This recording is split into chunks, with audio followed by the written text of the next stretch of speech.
네, 이번에는 계룡산 김보살님께서 문의를 주신 사막 콘덴서와 함께 이야기를 나눠보겠습니다.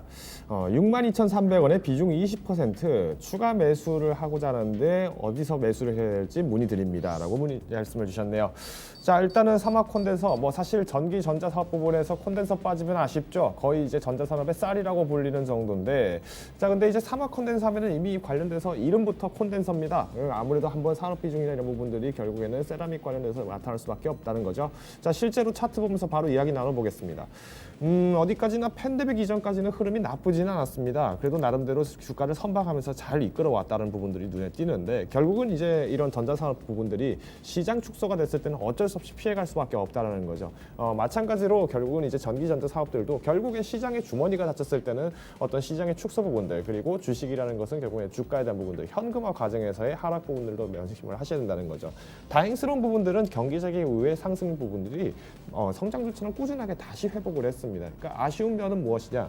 만약 팬데믹이 없었다면 이 상승세가 그대로 오히려 유지했을 가능성이 높지 않았을까? 그렇기 때문에 오히려 중장기적인 시각을 보고 봤을 때는 충분하게 지금도 저점 매수의 기회였다라고 판단을 드릴 것 같습니다. 다만 이제 20% 비중을 지금 차지를 하고 있는 상태에서 추가 매수를 고민을 하신다. 일단은 지금 단기간에 조금 현금화를 시도를 하기 위해서 우려를 하신다면 저는 오히려 추가 매수는 조금 제안을 드리고 싶어요. 간단한 예시 하나 보여드리겠습니다. 사막 콘덴서 말고 우리 MLCC 관련해서 삼성전기 한번 잠깐 보고 갈게요. 네. 삼성전기도 실제로 차트 흐름이 굉장히 탄력이 굉장히 둔화가 됐습니다. 하지만 아까 보셨던 사막 콘덴서랑 움직임들이 굉장히 유사하죠. 결국은 사막 콘덴서뿐만 아니라 삼성전기, 즉 전자 업종 전반적으로 지금의 시장들은 나름대로 탄탄한 위치를 다져가고 있고, 이런 유동성 장세 안에서도 제 위치를 잡아가고 있다는 부분들을 소개를 드릴 수 있을 것 같아요. 자, 다시 그러면 사막 콘덴서로 한번 돌아가겠습니다. 네. 사막 콘덴서 돌아가 보면은 마찬가지로 지금 오늘장에서의 하락한 부분들, 그러니까 차익 매물이 나왔으니까 이런 부분들을 너무 염려하실 필요는 없다라는 생각이 듭니다. 수급 한번 짚고 넘어갈게요. 지금 코로나 이후에 팬데믹 이후의 사태로도 한번 저희가 잡아보면은 이렇게 나타납니다. 기관과 외국인들은 마찬가지로 매도세를 나타내고 있어요. 어디까지나 어떤 공매도라든가 이런 조정관에 대한 부분들이 굉장히 우려가 되는 것 같은데, 특히 기관의 매도 타이밍이 아주 예사롭지 않습니다.